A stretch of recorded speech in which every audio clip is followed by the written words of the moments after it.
वाळूज औद्योगिक क्षेत्रातील वाढत्या गुन्हेगारीच्या पार्श्वभूमीवर पोलीस प्रशासन आणि उद्योजक यांच्यात महत्त्वपूर्ण सुसंवाद बैठक पार पडली आहे।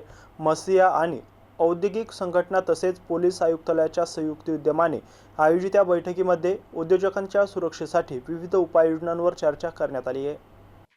या बैठकीत अध्यक्ष गजानन देशमुख यांनी औद्योगिक क्षेत्रातील वाढती गुन्हेगारी, खंडणी, नशेखोरी, लूटमार, अतिक्रमण, अवैध टपऱ्या, महिला सुरक्षा आणि वाहतूक कोंडी यासारख्या गंभीर समस्यांकडे लक्ष वेधले। औद्योगिक क्षेत्रासाठी स्वतंत्र पोलीस ठाणे, मनुष्यबळ आणि वाहनांची उपलब्धता करण्याची मागणी त्यांनी केली आहे। यावर प्रतिक्रिया देताना पोलीस उपायुक्त पंकज अतुलकर यांनी उद्योजकांना आश्वस्त करत सांगितले की खंडणीखोर, ब्लॅकमेल करणाऱ्या आणि बेकायदेशीर कृत्य करणाऱ्यांविरोधात कठोर कारवाई केली जाईल।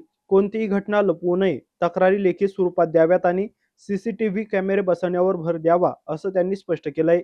एक कॅमेरा स्वतःसाठी आणि एक शहरासाठी ही संकल्पना राबवण्याचं आवाहन देखील त्यांनी केलंय। पोलीस निरीक्षक शिवचरण पांढरे यांनी कामगारांची ओळख पडताळणी, सीसीटीव्ही बसवणे, अग्निसुरक्षा उपाययोजना आणि कामगारांच्या सुरक्षेबाबत सूचना केल्या। सहाय्यक पोलीस आयुक्त अशोक राजपूत यांनी फेक युनियन लीडर्स विरोधात लेखी तक्रार देण्याचं आवाहन करत महिलांसाठी सुरक्षित प्रवास व्यवस्था आणि हेल्मेट सक्तीवर भर दिलाय।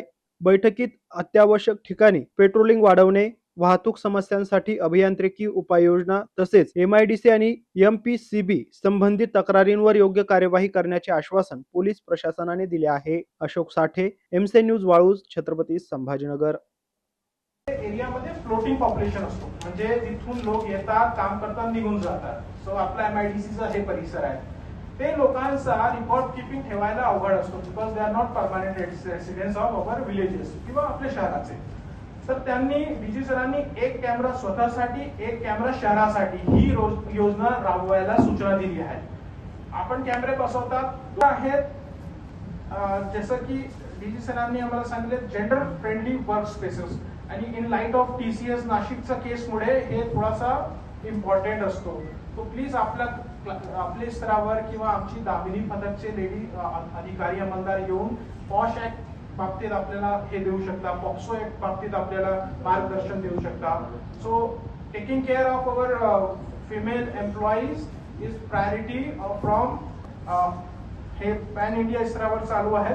आपल्या देशामध्ये NTPSचं प्रमाण वाढलं आहे, अँड स्पेसिफिकली MD मेफेड्रोल हे MD ड्रग्स आहे। MD ड्रग्स असा ड्रग आहे की ते एवढी लॅबमध्ये करोडोचा ते बनवू शकतात। सो असं आढळण्यात आलं आहे पूर्ण देशामध्ये जे इंडस्ट्रीज बंद झाली आहेत, ते बंद इंडस्ट्रीजचा जे अवेलेबल इन्फ्रास्ट्रक्चर आहे त्यात थोडंफार इम्प्रूव्हमेंट करून ते लोक लपवून MD बनवत आहेत।